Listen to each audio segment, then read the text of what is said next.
Kabanata 2611. Si Caitlin Parson ay namumula sa galit sa puntong ito. Matapos bumagsak si Queenie York ng Dragon Palace, siya ang kasalukuyang reyna sa social circle ni Vince York. Alam ng lahat na malaki ang tsansa niyang maging may bahay ng Yorks ng Hong Kong. Ang kanyang pinakamalaking banta ay ang ginang ng Five Virtues Temple, si Till Leithold mismo. Ngunit ang mga dalaga sa dambana ay bihirang magpakasal sa mga tagalabas. Kaya naman, pagkatapos pag-isipan ang sitwasyon, naisip ni Caitlin na walang makakaalis sa kanyang posisyon bilang nominado ng Yorks. Kamakailan, tinawag niya ang kanyang sarili sa layunin at hindi sinasadya. Kahit na ang mga tao sa kanyang mga social circle ay nakita ang pag-ikot ng tubig sa kanyang pabor. Kaya naman lahat sila ay nirerespeto at nirerespeto siya ngayon. Pati si Vince na patingin sa kanya. Dadalhin niya ito kahit saan siya magpunta. Ligtas na sabihin na walang nang ahas na hamunin si Caitlin sa mga araw na ito. Ngunit, ang isang tulad ni Harvey ay talagang sapat na matapang na gawin kung hindi man. Kung hindi pa madurog noon si Harvey York, mapapahiya si Caitlin kung nanatili siya sa Hong Kong at Las Vegas social circles. Ang kanyang dignidad at pagmamataas ay ganap na masira. Kasabay ng sigaw ni Caitlin, isang dosenang matatangkad na gwardya ang sumugod sa hallway sa isang iglap. Ang mga taong iyon ay hindi na walang dala. Bawat isa sa kanila ay may dalang armas. Samantala, inilagay ng dalawang gwardya ang kanilang mga kamay sa kanilang mga baywang. Obviously, may dala rin silang mga baril. Mas mabuting mag-ingat ka, Miss Johnson. Kalmadong humakbang pasulong si Harvey bago sumugod sa mga tao. Itinaas niya ang kanyang palad at agad na nagpadala ng sampal sa ilang mga bodyguard na gumulong-gulong sa lupa. Tinakpan ng mga bodyguard ang kanilang mga mukha na umuubo ng dugo bago sapilitang pinaatras. Walang pag-aalinlangang naglakad si Harvey at kumuha ng baril mula sa isa sa mga bodyguard bago inalis ang safety lock at hinayla ang gatilyo. Bang, bang, bang! Ang ibang bodyguard ay nakahiga sa lupa, hindi na gumagalaw. Napuno ng dugo ang buong lugar habang maririnig ang mga panaghoy ng paghihirap. Sa loob lamang ng 10 segundo, ang mga matatangkad at malalakas na tao ay lahat baldado. Kumuha si Harvey ng tissue sa mesa at pinunasan ang fingerprints niya sa baril. Pagkatapos, inihagis niya ito sa mesa at casual na sinulyapan si Caitlin. "Lumuhad ka." "I'm sorry," mahinahong sabi ni Harvey. "Ikaw." Napaatras si Caitlin matapos maramdaman ang nakakatakot na mamamatay tao na aura ni Harvey. Obviously, takot din siyang mabaril. Ngunit matapos makita ang mahinang ngiti ni Harvey, namumula sa galit si Caitlin. Kitang-kita ni Harvey ang kanyang galit ng walang pag-aalinlangan. Sa kanyang mga mata, si Caitlin ay isa lamang payaso. Ang ideyang iyon ang pumasok sa isip ni Caitlin. Hindi niya maiwasang magalit ng mga sandaling iyon. Sa sumunod na sandali, galit siyang sumigaw, "Mabel Anderson, tawagan mo ngayon si Captain Bierstadt at sabihin sa kanya na may nagdudulot ng kaguluhan sa Emerald House." Pagkatapos ay malamig niyang tinitigan si Harvey. "Gaano ka man kalakas at dominante, hindi ako naniniwala na lalaban ka sa mga tao mula sa Hong Kong Police Station." Gagamitin na sana ni Caitlin ang mga koneksyon ni Vince, ngunit naramdaman niyang ito ay masyadong nakakahiya. Iyon ang dahilan kung bakit ginagamit lamang niya ang mga koneksyon ng pamilya Parson noong panahong iyon. Sa kanyang mga mata, ang impluwensya at kapangyarihan ng pamilya Parson lamang ay sapat na upang yerokan ang 10 Harvey, pabayaan ang isa. Matapos makita ang mapait na tingin sa mukha ni Caitlin, kinuha ni Harvey ang tasa ng tsaa mula sa mesa at humigop. "Kung hindi ka humingi ng tawad kay Miss Johnson ngayon, walang makakapagligtas sa iyo ngayon. Kahit ang Diyos mismo ay walang magagawa. Dahil sinabi ko." Natatakot si Irene Johnson na lalala pa ang mga bagay pagkatapos magpasya ni Caitlin Parson na tawagan ang mga tao dito. Hindi niya maiwasang hilahin pabalik si Harvey York at sabihin, "Kalimutan mo na, Sir York. Binayaran na nila ang halaga." Hinayla ni Harvey ang gatilyo kanina. Kahit na pinunasan niya ang kanyang mga fingerprint, napakaraming saksi sa paligid niya. Kung lumala ang mga bagay, maaaring siya ay mailagay sa likod ng mga rehas. Malamang masisisi siya ng lolo niya sa hindi magandang pag-aalaga kay Harvey kung ganoon nga. Hindi niya gustong mangyari iyon. Mas gugustuhin niyang pabayaan ang problemang ito kaysa mailayo si Harvey. Malamig na tumawa si Caitlin matapos makita ang problemadong ekspresyon ni Irene. Naiintindihan niya ang saloobin ni Irene bilang takot at pagkabalisa. Ano, natatakot ka na? May sasabihin ako sa'yo, Irene. Hindi pa huli ang lahat para lumuhod. Habang lumitaw ang perpektong ekspresyon sa kanyang mukha, muling naging matapang si Caitlin. Kung hindi ka luluhod at humingi ng tawad, magkakaroon ka ng darating para sa iyo. Ikaw, parang yelo ang mukha ni Irene matapos marinig ang mga salitang iyon. Gusto niyang pahupain ang sitwasyon, ngunit hindi niya inaasahan na patuloy siyang itutulak ni Caitlin ng ganoon. Huwag kang mag-alala, Miss Johnson. Hindi ako lalampas sa linya. Isang matamis na ngiti lang ang ipinakita ni Harvey kay Irene. Ang ilang mga tao ay nangangailangan lamang ng ilang sampal sa mukha hanggang sa malaman nila kung saan sila nakatayo. Kailangan nating ipakita sa kanila kung gaano nakakatakot ang kanilang mga kaaway sa pamamagitan ng pagbibigay sa kanila ng sakit. Sa puntong ito, alam ni Harvey na ang tanging pagpipilian niya ay ganap na sirain si Caitlin o iwanan ang nag-aalangan na alyansa ni Morgan Johnson. Ang pagdurog kay Caitlin ay maaaring panatilihing nakatayo si Morgan sa tabi ni Harvey anuman ang mangyari. Kaya naman alam na niya kung ano ang gagawin sa pagkakataong ito. Not to mention kay Caitlin na sumulpot mag-isa. Kung wala siyang ginawa sa kanya, walang saysay na magdulot siya ng malaking kaguluhan. Huwag ka nang magpanggap, Harvey. Kaya mong lumaban. Pero, walang saysay ang mga kamao mo sa panahon ngayon. Hayaan mo akong sabihin sa iyo.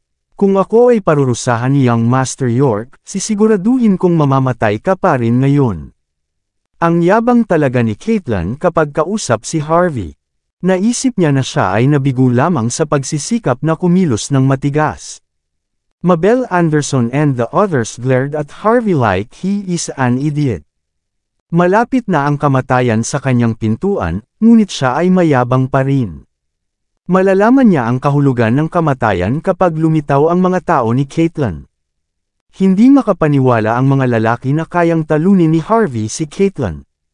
Ang pagkakakilanlan ng may bahay ng mga Parson o ang may bahay ng York ay sapat na para ipagmalaki niya ang tinatawag niyang pambihirang lakas. Hindi umimik si Irene matapos makita ang tanawin. Dahil handa na si Harvey na tingnan ang mga bagay-bagay, hindi man lang niya sinubukang pigilan siya noon. Kinuha niya ang kanyang cellphone at mabilis na nag-message. Hindi nagtagal, lumitaw sa harap ng Emerald House ang 10 sports car ng pulis na may 3 magkakaibang kumikislap na ilaw. Nataranta ang mga bisita sa loob.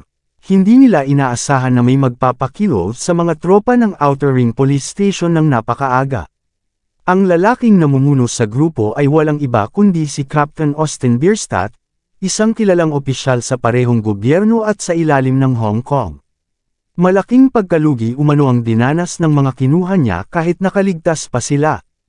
Dinala ni Austin Bierstadt ang kanyang mga compound bago sila tumuntong sa ikalawang palapag ng Emerald House.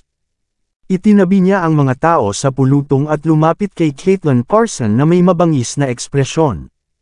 Sino ba ang may lakas ng loob na manggulo dito sa Emerald House? How dare they disrespect you? Sabi ni Austin with a straight expression. Anong biro? How dare they? Hindi ba nila alam na ikaw mismo ang reyna ng Hong Kong? Pakiramdam ni Austin ay parang literal na napunit ang kanyang balat sa puntong ito. Malamig niyang nilingan ang paligid niya. Sabihin niyo sa akin kung sino yun, at bibigyan ko sila ng magandang aral sa batas ng Hong Kong.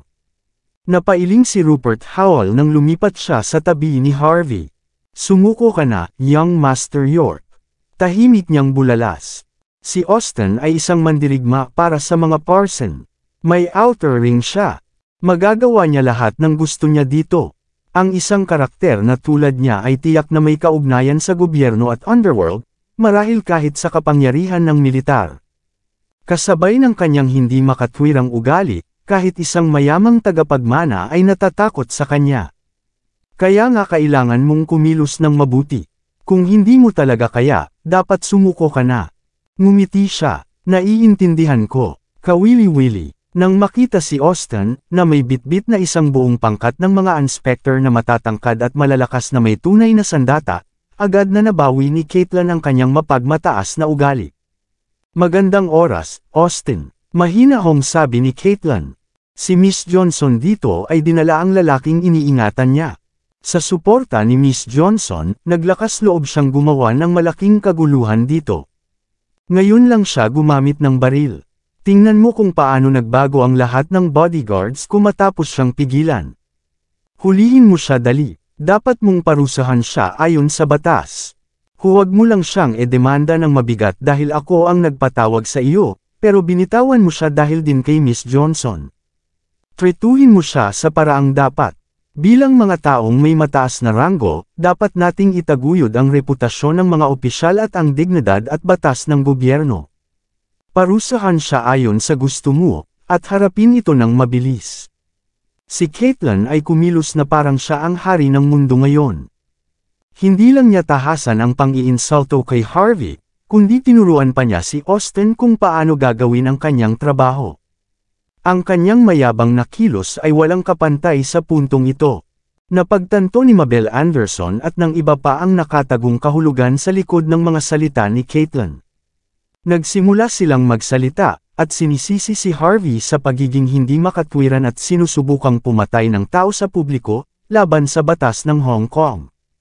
Siya nga yan, hindi lang niya ako sinaktan, nagdulot pa siya ng malaking kaguluhan dito. Tama, siya ang gumawa ng ganito kay Miss Parsons.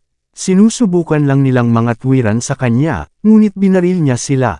Wala rin siyang pakialam sa batas, gumagamit ng mga baril sa publiko dito sa Hong Kong. Dapat kang kumilos, Captain Bierstadt. Oo, sabihin sa mga lokal na ang Hong Kong ay isang lehitimong lipunan. Hindi ako makapaniwala, hindi lang niya sinaktan si Miss Parson, gumamit pa siya ng baril para makapatay sa sikat ng araw. Mahalaga ba sa kanya ang batas ngayon? Kaming mga opisyal ay kinuha ang kalahati ng responsibilidad na protektahan ang kaligtasan ng Hong Kong. Haharapin ko kaagad ang sitwasyong ito. Nang matapos magsalita si Austin ay humakbang siya ng malaking hakbang patungo kay Harvey bago siya tinignan ng masama. Hinugot niya ang kanyang baril mula sa kanyang baywang at inalis ang kanyang safety lock bago itinutok ng diretsyo sa sintedo ni Harvey. Lumuhod. Ang kay-abangan at pangingibabaw ni Austin ay tuluyan na siyang kinain noon. Sampal. Agad na inihampas ni Harvey York ang kanyang backhand sa mukha ni Austin Bierstadt. Napatulala naman si Austin. Hindi niya maisip ang nangyari kanina. Nakatutok ang baril sa ulo ni Harvey, ngunit naglakas loob pa rin itong sumampal. Hindi ba malinaw kay Austin? O hindi pa rin alam ni Harvey ang kanyang lugar? Walang iniisip na sumigaw si Austin, mag-ingat ka. Ako ang kapitan ng Outer Ring Police Station, Austin Bierstadt. Ikaw ay pinaghihinalaang lumabag sa batas ng Hong Kong. Ayon sa batas, pwede kitang barilin on the spot. Kung ayaw mong mamatay, lumuhod ka. Sampal. Kalmadong sinampal ni Harvey si Austin sa mukha ng isang beses pa. Mas matalas ang tunog ng sampal kaysa sa huli. Naging sobrang matamlay ang mga tao pagkatapos noon. Naiwan silang lahat na hindi makapaniwala. Si Caitlin Parson, na partikular, ay hindi makapaniwala sa nangyayari sa kanyang harapan. Walang makahuhula kung saan nakuha ni Harvey ang kanyang lakas ng loob. Ang baril ni Austin ay kargado at nakatutok diretsyo sa sintedo ni Harvey. Kung si Austin ay hinayla ang gatilyo, si Harvey ay namatay noon at doon. Ang mga taong nakasuot ng tradisyonal na damit ay nataranta. Kahit na ang mga karakter na tulad nila ay hindi magiging ganito kaarugan. Susuko na lang sila kapag naranasan ang ganitong sitwasyon. Ngunit gayunpaman, si Harvey ay mayabang gaya ng dati. Ito ay kahangahangang, tinamaan mo ako, how dare you hit me? At ginawa mo pa ng 2 beses. Nag-aapoy sa galit si Austin matapos makita ang katawa-tawang tanawin sa harapan niya. Sa tingin mo ba hindi ko kukunin ang gatilyo? Galit na sigaw niya. Dapat may death wish ka o ano? Itinutok niya ang dulo ng kanyang baril sa hita ni Harvey. Iniisip na magpakita sa kanya ng kaunting lakas at ipaalam sa kanya na hindi basta-basta magagawa kay Austin ang mga insulto. Sa ganitong paraan, maibabalik ang legal na dignidad ng Hong Kong. Crack! Habang hinihila ni Austin ang gatilyo, napagtanto niyang may tinidor na naipit sa firing pin. Walang paraan para sa kanya upang kumuha ng isang shot sa kanya. Sampal! Pagkatapos magpaputok ng baril ni Austin, sinampal siya ni Harvey sa mukha ng isang beses pa. Malakas ang sampal, sapat na para mapaatras si Austin habang ibinababa ang kanyang baril. Bang! Isang bala ang lumipad sa kisame matapos bumagsak ang baril sa lupa. Ang tunog ay lubos na nagulat sa buong karamihan. Natigilan sina Caitlin, Mabel Anderson, at ang iba pa. Hindi sila makapaniwala kung gaano ka-dominante si Harvey. Ngunit nakaramdam sila ng saya pagkatapos. Ang mas mayabang na si Harvey ay kumilos, mas mataas ang presyo na kailangan niyang bayaran.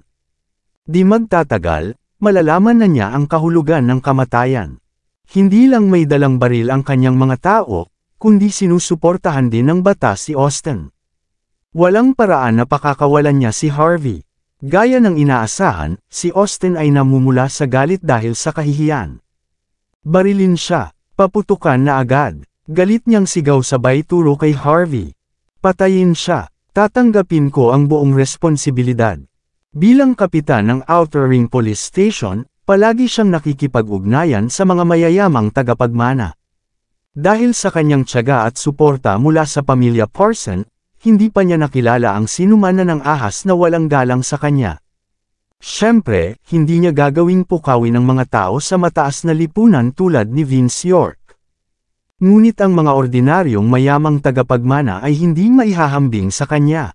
Hindi lang nandito si Austin Bierstadt para sa palabas. Laging magagawa ni Austin Bierstadt ang gusto niya sa Outer Ring.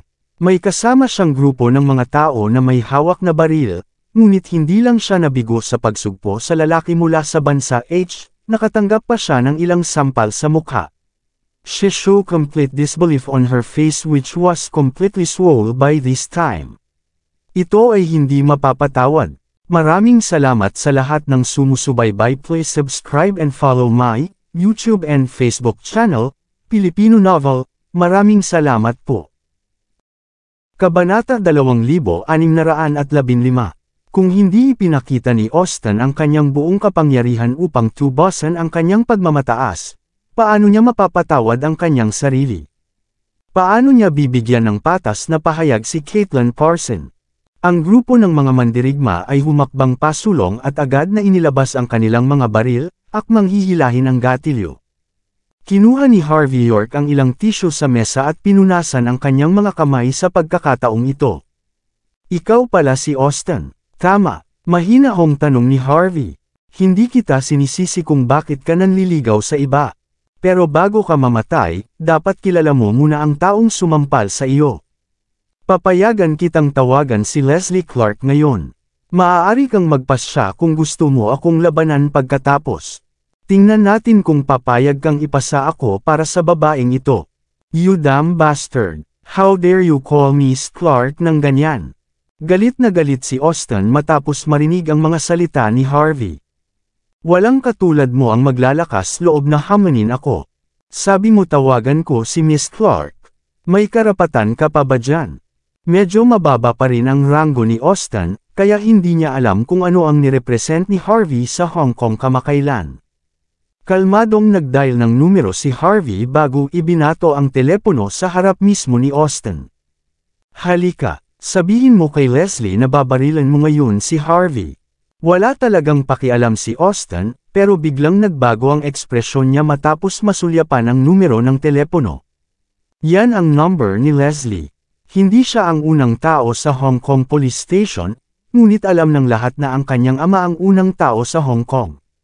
Napakataas ng status ni Leslie kahit sa Hong Kong Police Station. Hindi maraming tao ang may numero niya. pero ginawa ni Harvey. Ang ekspresyon ni Austin ay patuloy na nagbabago sa sandaling ito. Beep, beep, beep. Isang malayong tono ang maririnig mula sa kabilang panig ng telepono sa sandaling iyon. Nang inag ang katawan ni Austin, at likas niyang dinala ang telepono sa isang sulok ng silid bago sumagot. Pagkababa ng telepono ay agad na nagdilim ang mukha niya. Hindi mapigilan ni Caitlin na sumimangot. Captain Bierstadt, anong ginagawa mo? Ilabas mo siya ngayon. Barilin mo siya. Excuse me Sir York. Hindi namin alam. Talagang mali ka naming hinuhusgahan. Hindi na pinansin ni Austin si Caitlin at sinampal ng 2 beses ang mukha nito. Kung ikukumpara sa galit at kay-abangan noon, si Austin ay napuno ng takot ng mga sandaling iyon. Isa lang ang sinabi ni Leslie, si Harvey ang kinakapatid ng kanyang ama. Kahit anong mangyari, lagi siyang tatabi sa kanya. Tama na yan. Anuman ang pagkakakilanlan at katayuan ni Harvey, si Toby Clark lamang ang nagpaunawa kay Austin na hinding-hindi niya kayang panindigan si Harvey. Kung ikukumpara kay Caitlin, alam niyang mas nakakatakot si Toby. Gayunpaman, si Toby ay isang opisyal ng gobyerno. Kung lalabanan ni Austin ang Parsons, malalagay siya sa malaking problema. Ngunit kung nasaktan niya ang pamilya Clark, wala na siyang buhay na dapat alalahanin pa. Ito ay isang hindi pagkakaunawaan. Ang lahat ng ito ay isang hindi pagkakaunawaan.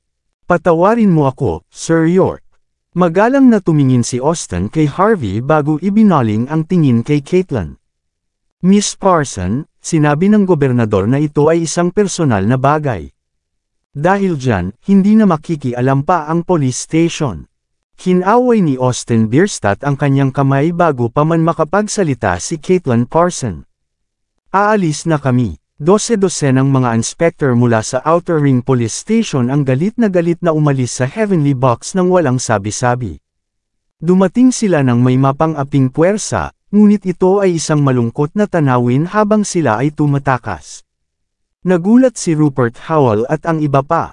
Maging si Mabel Anderson at ang mga taong nakapaligid sa kanya ay hindi makapaniwala. Hindi sila nakaimik sa puntong iyon. Saan nanggaling ang lalaking ito? Sapat na ba ang isang simpleng tawag sa telepono para gumapang si Austin palabas dito? Hindi man lang siya tumingin kay Caitlin. Bahagyang nagbago ang ekspresyon ni Caitlin bago siya sumigaw, "Bumalik ka rito, Captain Bierstadt. Magpaliwanag ka. Gagawin kong impyerno ang buhay mo kung hindi mo gagawin." Nagmamadaling umalis si Austin sa lugar na parang hindi niya narinig ang sinabi ni Caitlin. Hindi nagtagal, wala na siya. Sa tingin ko hindi siya sapat, Miss Parsons. Bakit hindi mo nalang tawagan ang iba? Sa isang mahinang ngiti, kalmadong lumapit si Harvey kay Caitlin, na galit pa rin dahil sa kahihiyan. Bakit hindi mo papuntahin ang pangalawang tao sa Hong Kong dito? Maaari mo ring tawagan si Vince dito. At ipasama sa kanya ang buong pamilya. I don't mind na bigyan ka pa ng oras. Kaya kung maghintay. Pakiusap. Magalang na ibinato ni Harvey ang telepono sa harap ni Caitlin. Ang maliwanag na screen ng telepono ay nanlilisik kay Caitlin, na nagpaikot sa kanyang mga mata sa gulat. Bastos ka. Gustong-gusto ni Caitlin na sampulin si Harvey sa mukha. Pagkatapos niyang itaas ang kanyang kamay, agad siyang nagpigil. Matapos maranasan ang problemang ito, lubos niyang naunawaan. Ang mga lalaking katulad ni Harvey ay napakatigas ng ulo. Kung hindi siya kayang takutin ng may bahay ng pamilya Parson, ang Yorks ng Hong Kong ay hindi rin makakagawa ng ibang bagay. Kung kumilos si Caitlin ay tiyak na sasampalin na naman siya ng lalaki sa mukha. Talagang nahihiya siya noong gabing iyon. Ngunit kung magpapatuloy si Harvey, magbabago ang kanyang matikas na mukha sa pagtatapos ng lahat. Matapos tingnan si Caitlin na walang lakas na magsalita ay nag-aabang si Harvey. Inabot niya at tinapik ang mukha niya. Alam kong galit ka. Alam kong naiinis ka. Pero, alam kong hindi mo dadalhin ang mga kabalyerya mo dito, di ba? Kung malaman ng iyong young Master York na hindi mo ako mapapabagsak, hindi ka na makakatabi sa kanya. Kahit gaano kakalungkot, kailangan mong lunukan. Kaya kitang iwan, pero kung hihingi ka lang ng tawad, gawin mo habang maganda pa ang mood ko. Kung hindi, hindi ka na magkakaroon ng pangalawang pagkakataon pagkatapos mong lumuhod. Naintindihan mo ba? Naningkit ang mga mata ni Caitlin sa gulat. Nararamdaman niya tuloy ang pagnanais na sampulin si Harvey sa mukha, pero pinipigilan niya ang sarili sa bawat pagkakataon. Siya ang nangungunang babae sa upper social circles ng Hong Kong at Las Vegas. Bakit pa niya inaalala ang isang tulad ni Irene Johnson? Malulungkot siya kung ibababa niya ang ulo niya para sa isang ganoon. Ngunit kung hindi niya ginawa, hahabulin siya ni Harvey hanggang sa dulo ng mundo. Tungkol naman sa pagdadala ng kanyang ama at ni Vince dito. Alam na alam ni Caitlin na kung gagawin niya ito, hindi lamang sila mabibigo na sugpuin si Harvey, hindi na siya magkakaroon ng pagkakataong mabuhay pa sa kanyang lipunan. Ang ilang pagmamataas ay hindi matatubos kapag ito ay nawala. At may ilang bagay na hindi na mababawi kapag tapos na ang mga ito. Nagpasya si Caitlin Parson na ilibing ang kanyang mga saloobin pagkatapos isipin ang mga kahihinatnan. Mabilis siyang pumunta rito. Naging pabaya siya dahil doon.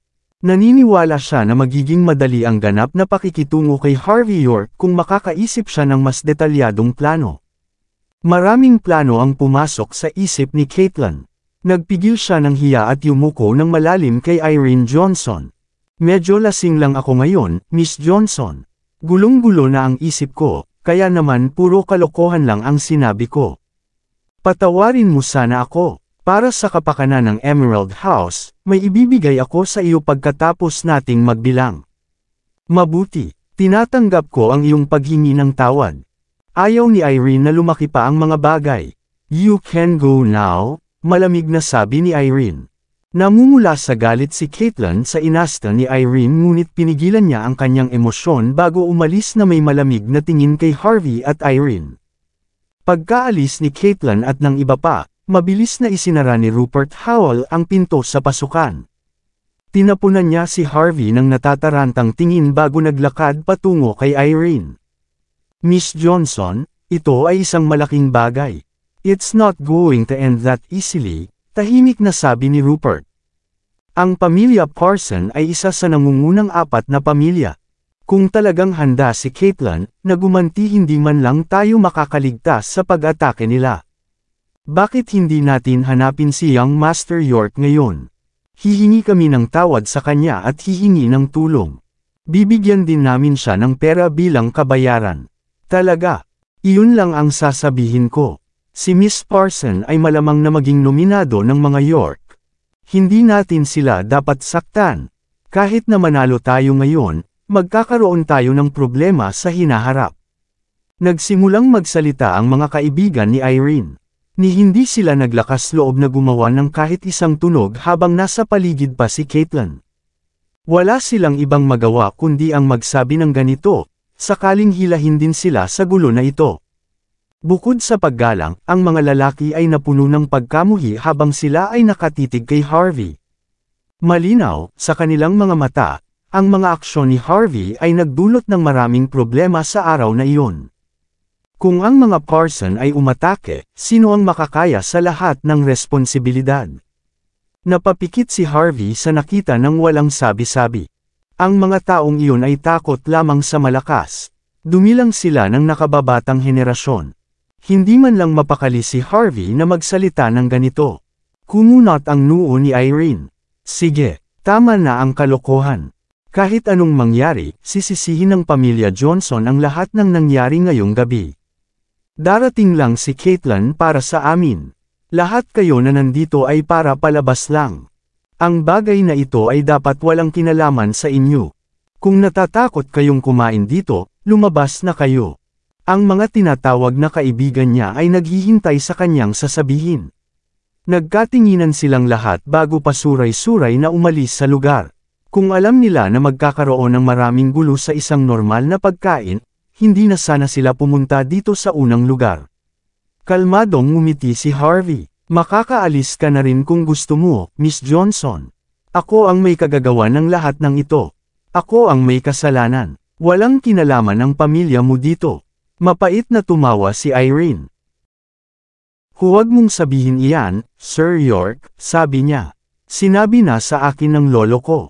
Ang pamilya Johnson ay may pinuno ng sangay, ang sangay ng Hong Kong Longmen. Kaya nga, anuman ang mangyari, kailangan naming tanggapin ang responsibilidad. Ang pagkain ay hindi ganoon kasarap. Ilang kagat lang si Irene Johnson bago binayaran ang bill at umalis. Ayaw din itong pigilan ni Harvey York. Alam niyang may sitwasyon siyang dapat iulat. Sa loob ng Hong Kong Longmen Budokan at Las Vegas, si Morgan Johnson ay nakaupo sa futon at humihinga ng malalim habang nakikinig sa paliwanag ni Irene sa buong sitwasyon. Nang malapit na siyang matapos, bahagyang iminulat ni Morgan ang kanyang mga mata bago nagtanong, "Tama ba ang narinig mo?" Gusto ni Harvey na magpakita si Vince York at ang iba pa niyang pamilya.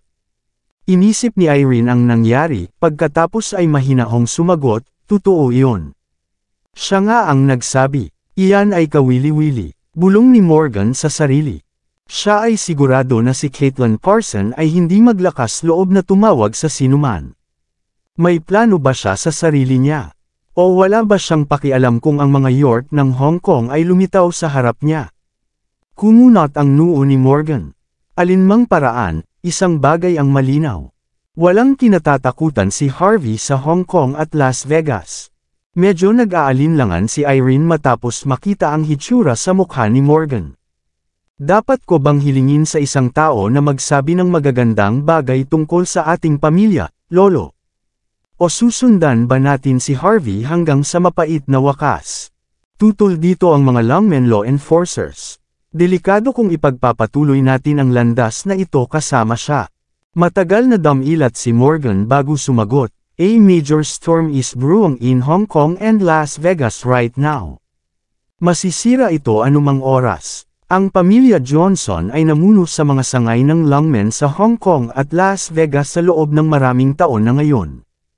Hindi tayo umaatres, ni hindi tayo pumanig. Pero wala nang ibang choice this time. Alinman sa law enforcement Longmen o Mordo Branch Leader Longmen. Bilang mga Longmen, hindi na tayo maaaring manatiling neutral. Kailangan nating pumili ng isang panig. Kumunot ang noo ni Irene. Although, hindi naman mandatory na pumanig kaagad, di ba? Bulalas niya. Umiling si Morgan. No choice. O sa halip, mayroon pa tayong isa ngayon. Ngunit kung hindi tayo bumoto ngayon, maaari tayong mapilitan na suportahan ang Yorks ng Hong Kong. So ibig mong sabihin, lumala ang ekspresyon ni Irene. Kung babalikan natin ang Yorks, mapapanatili natin ang ating kasalukuyang posisyon. Pero kung magsusugal tayo ngayon, baka tumaas pa tayo sa mas mataas na katayuan sa hinaharap. Ang mga Johnson ay nawali sa loob ng maraming taon na ngayon. Panahon na upang ipakita ang ating mga pangil sa mga tao. Kung hindi, makakalimutan ng mga tao na tayo ay isang puwersa na makakalaban sa nangungunang apat na pamilya.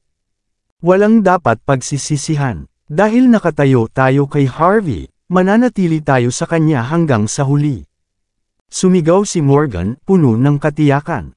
Pagkalipas ng mga taon ng pagiging ostracized, gusto kong makita kung ano ang magagawa ng mga kabataan para baguhin ang Hong Kong at Las Vegas. Hindi umimik si Irene. Kung ikukumpara sa matangkad at makapangyarihang si Vince, pakiramdam niya ay mas madaling lapitan si Harvey. Kung tutuusin, ganyan dapat ang tunay na lalaki. Nang gumawa ng desisyon ang pamilya Johnson. Sa isang malaking villa sa Taipong Mountain Peak ng Hong Kong, nakita ni Caitlin ang kanyang matikas na mukha sa pamamagitan ng salamin habang ang kanyang mga mata ay kumikislap, na nagbigay sa kanya ng isang lubhang nakakaawa na hitsura. Ibinagsak niya ang laptop sa tabi niya sa mesa, pagkatapos ay malamig na napabulalas. Ang kay-abangan ni Harvey ay higit pa sa inaasahan ko. Hindi ako makapaniwala nang sabihin niya na ang pamilya Clark ay tumabi sa kanya. Pero ngayon naiintindihan ko na. Sila ang makakasama niya hanggang sa huli. Papatayin ko siya. Kung hindi, ang reputasyon ng pamilya ay ganap na masira. Sa likod ni Caitlin Parson, si Ellis Parson, isa sa Four Masters ng Hong Kong, ay humihigop ng cappuccino na may kalmadong ekspresyon sa kanyang mukha. Nang halos matapos na si Caitlin sa galit, nakipagtalo siya kay Caitlin. Sabi niya bakit ka nagagalit? Hindi na kailangang kabahan tungkol sa mga bagay na ito. Pag-isipan mo na lang, sina Carol Parker, Queenie York, Kerry Kennedy at iba pa ay natalo laban sa kanya. Dahil gusto mong makisali, normal lang na magdusa ka sa parehong bagay, di ba? Kung gusto mong sisihin ang isang tao, sisihin mo ang iyong sarili sa pag-provoke sa kanya noong una. Kumuha ka ng ibang papalit sa'yo. Sinabi ko na sa iyo. Ang mga Parson ay hindi tungkol sa pagpatay. Iyan ang trabaho ng Brentwood Gang. Kailangan nating gamitin ang ating utak dito. Bang! Hinamplas ni Caitlyn ang tasa ni Ella sa lupa na may baluktot na ekspresyon sa kanyang mukha, mukhang may choice ako ah. Si Young Master York mismo ay may negatibong opinyon sa akin. Atin din ang Emerald House. Sino ang magpapakita kung hindi ako? Ikaw, do you dare? Ella stare at her broken coffee cup with pity. Ito ay isang regalo na maaari lamang makuha pagkatapos gumastos ng milyon-milyong dolyar sa mga tindahan ng Hermes. Nakakahiya na makita itong nabasag ng ganito. Hindi na kailangang magpanik. Kahit na natalo tayo laban kay Harvey, nilinaw namin kay Young Master York na susuportahan namin siya hanggat kailangan niya kami. Ito ay isang magandang bagay. Ito ay isang pamumuhunan. Kapag nalaman ito ni Young Master York, kapopo-oten niya tayo sa simula, ngunit sigurado akong hahangaan pa rin niya ang ating katapatan. Malamig nang umuso si Caitlyn. Siyempre, bagay na bagay sa'yo. Pero, paano naman ako? Kung iniisip ni Young Master York na wala akong silbi, paano ako makakarank ng ganyan? Now that Queenie is out of the picture, I finally have the chance to do something about it. Dapat na ba akong sumuko ngayon? Sa lahat ng tao, dapat mong malaman na malaki ang pakinabang sa iyo kung mapapangasawa ko ang mga York ng Hong Kong. Paanong hindi mo alam kung ano ang inaalala ko? Hindi mo man lang isinasaalang-alang ang ating kinabukasan, pero nandito ka pa na kinukutya ako. Patay na ba ang iyong utak? Kaya nga tinatanong kita bakit ka ba nagagalit? Mahina hong sagot ni Ellis. Hindi ko sinabi na uupo lang ako. Inilabas ni Ellis ang kanyang cellphone at nag-play ng video bago ito ibinato sa harap ni Caitlyn. Ipinakita ang footage ni Caitlyn na sinampal siya sa mukha. Napakaganda ng pagkakagawa ng video. Bakas sa mukha niya ang malungkot at inis na ekspresyon ni Caitlyn. Siya ay umatake sa galit pagkatapos mapanood ang tape. Are you trying to humiliate me or what? Napangiti si Ellis. Huwag kang masyadong abala. Bukod sa amin, isang tao lang ang nakakita ng footage na ito. Isa siya sa Four Masters of Hong Kong, si Luis Castro. Sa kanilang apat, sa tingin ko ang pinakamabisyo ang dapat na makapagbigay sa iyo ng hustisya, bahagyang nagbago ang ekspresyon ni Caitlyn. Si Luis ang Young Master ng isa sa nangungunang apat na pamilya ng Hong Kong. Wala siyang interes na magnegosyo o maghanap ng awtoridad, ngunit gusto niyang mamuhay sa patuloy na panganib. Sa nakalipas na ilang taon, naglalaro siya bilang isang mersenaryo sa Dark Island habang paminsan-minsan ay bumabalik sa Hong Kong. Noon pa man ay gusto na ni Luis si Caitlyn. Ibinalita pa niya na ang sinumang maglakas loob na hawakan si Caitlyn ay laban sa kanya. Ito ay malinaw kung bakit si Ellis ay nagpapakita kay Luis ng tape sa puntong ito. Lumapit si Ellis Parson at tinapik ang mukha ni Caitlyn Parson matapos mapansin ang bahagyang pagbabago sa kanyang ekspresyon. Mahal kong kapatid, oras na para ibalik ang matandang asong ito sa Hong Kong, mahinahong sabi ni Ellis. Kung manalo siya, maibabalik natin ang ating reputasyon. Ngunit kung siya ay namatay, wala kang isang problema na dapat ipag-alala. Kahit anong mangyari, makikinabang pa rin tayo. Mali ba ako? Bahagyang nagbago ang ekspresyon ni Caitlyn. Kabanata 2620. Sinisikap mo bang labanan si Young Master York? Si Ellis na inilagay ang isang daliri sa harap ng kanyang bibig na may malamig na ekspresyon. Walang karapatan si Vince York na ibuli ang Four Master ng Hong Kong. Pinatay na niya ang ika-4 na Panginoon at pinalitan siya ni Quinton York.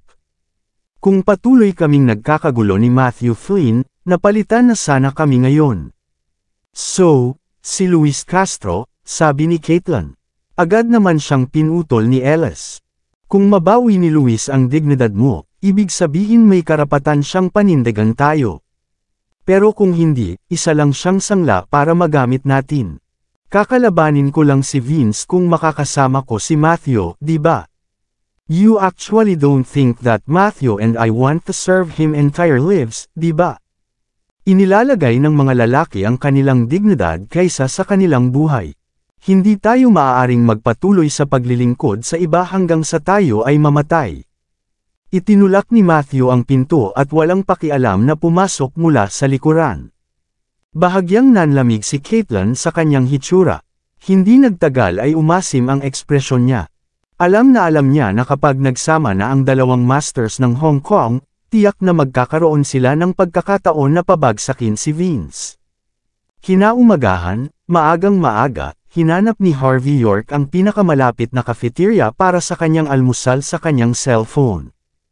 Ayon sa kanyang kasunduan sa Hong Kong Police Station, hindi muna siya makakaalis sa Hong Kong pansamantala. Iyon ay sinabi, ang kanyang kalayaan ay hindi rin pinaghihigpitan. Kahit papaano ay naghihintay pa rin si Harvey kay Leslie Clark na iabot sa kanya ang Good Citizen Award. Habang kumakain si Harvey ay nakakunot ang noo niya habang nakatingin sa lagay ng panahon sa labas. Kahit na walang ulan, ang buong lugar ay tila sobrang dilim, na para bang anumang oras ay babagsak ang ulan. Vroom! Habang nasa kalagitnaan si Harvey sa kanyang pineapple bun, nag-vibrate ang kanyang cellphone. Hindi kilalang numero ang tumatawag. Pagkatapos kunin ang tawag, isang boses ang narinig mula sa kabilang side ng telepono. Sir York, sagipin mo ako, tulong. Isang tono ng takot ang maririnig na parabang ang taong iyon ay biktima ilang sandali bago mamatay. Bahagyang kumunat ang noo ni Harvey. Sino ito? Ako si Rupert Howell. Nagkita na tayo kagabi. Ang aming grupo ay dapat magkita at maglaro ng golf ngayon. Inatasan akong e-escort si Miss Johnson, ngunit maraming sasakyan ang hamarang sa amin nang nasa kalagitnaan na kami. Nakidnap si Miss Johnson. Tumakas ako nang makakita ako ng pagkakataon, pero hinahanap pa rin nila ako. Wala na akong matakbuhan. Sinubukan kong tawagan ang istasyon ng pulisya at ang pamilyang Johnson ngunit walang sumasagot. Ikaw lang ang matatawagan ko. Tulungan mo ako, Sir York. Kailangan mong iligtas ako at si Miss Johnson. Hindi mo sila makontak. Bahagyang kumunat ang noo ni Harvey. Naramdaman niyang may humihila ng mga string mula sa likod ng screen. Huwag magmadali. Nasaan ka? Sabihin sa akin ngayon, pupuntahan kita. Ipaliwanag mo sa akin ang lahat ng dahan-dahan. Kalmadong nakasilip si Harvey sa bintana, na para bang lingid sa kanyang kaalaman ay may sumusunod sa kanya.